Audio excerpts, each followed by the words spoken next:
about how to name alkanes and quite everything about alkanes. So, which is the simplest alkane? If I ask you, you're gonna answer like methane, right? Methane is the simplest alkane. Okay.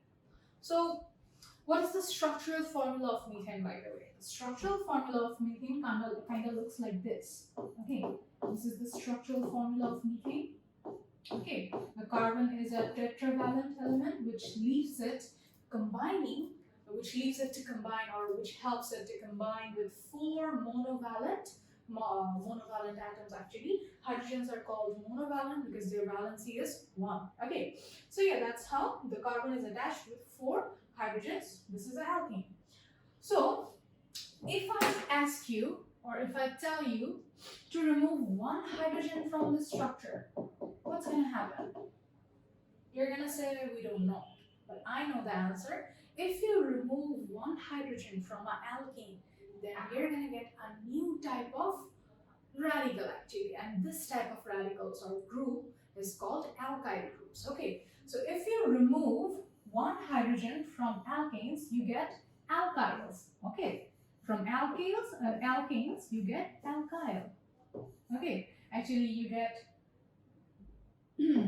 CH3, CH3, one hand is left of this carbon, which makes it a functional group. And these alkyl groups are functional groups. They can easily attach with other elements, okay, because this carbon has a released hand, which makes it very reactive toward other elements, toward other compounds actually. So you got alkyl from alkane. Okay, so from alkane we got alkyl.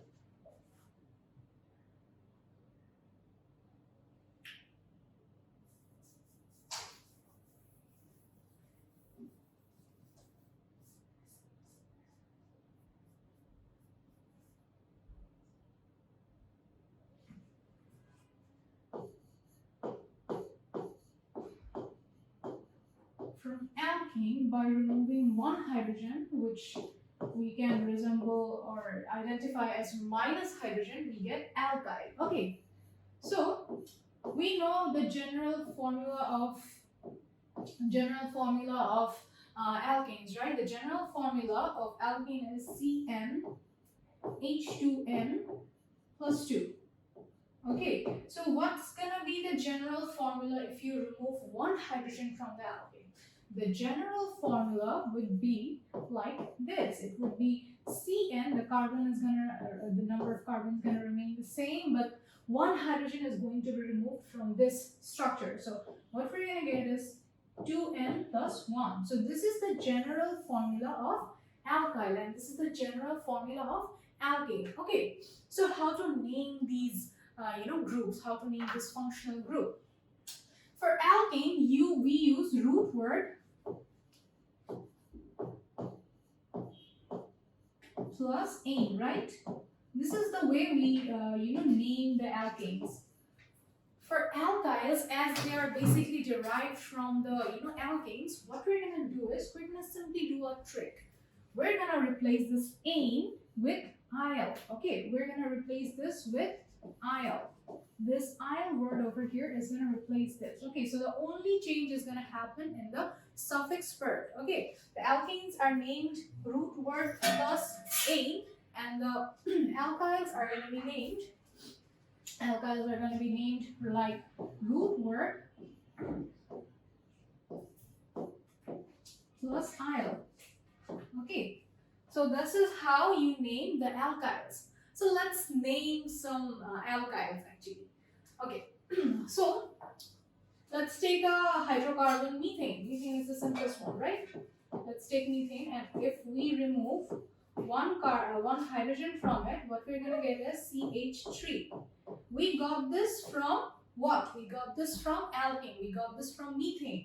So the name of this compound used to be methane. Okay, this was not used to be methane. This is actually methane still now. But what you did is you have removed 1 hydrogen, which is gonna change this.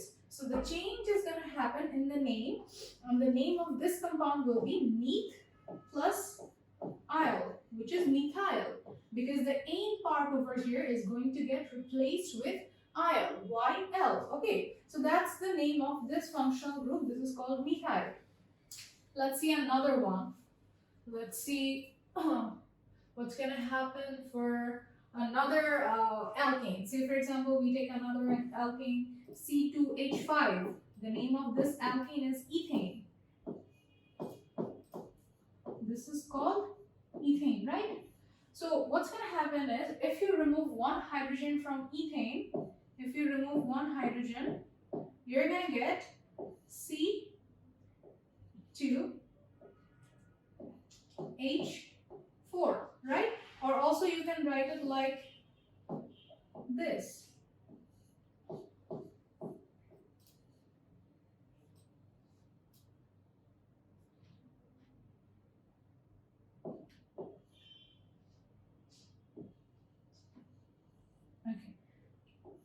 You can write it like this. This hand is remaining, this hand is left over here for this carbon, and the name of this hydrocarbon would be ethyl. Okay, this is going to be ethyl. Okay, as we have derived this alkyl group from which alkane? We have got it from ethane. That's why the name of this, this alkyl is going to be ethyl. So let's see some more examples. Let's erase it. The way you name the alkyls is root word plus I, right? So this is a general formula. Okay, this is a general formula. So let's see for a compound which is C3H8, or you can also write it like this: CH3, CH2, CH3. The name of this alkane, by the way, this is the alkane. Why? Because all the bonds over here are actually single bonds, which are known as sigma bonds, right? Okay. So the name of this alkane is propane. This is called propane. And what's going to happen if you remove one hydrogen from it? If you remove one hydrogen from it, if one hydrogen gets removed from this, what we're going to get is, we're going to get an alkyl, and the name of this alkyl would be propyl, because we got this alkyl from an alkane, which is name was propane, and what we're going to do is, we're just going to replace this ane part from the name of the alkane with il. We're going to just remove this ane part and we're going to replace with il. So the name, let me write the configuration first. This is how the propyl looks. Okay, this is how the propyl looks, and the name of this compound over here, or functional group, or whichever you want to call it, the name of this alkyl is propyl.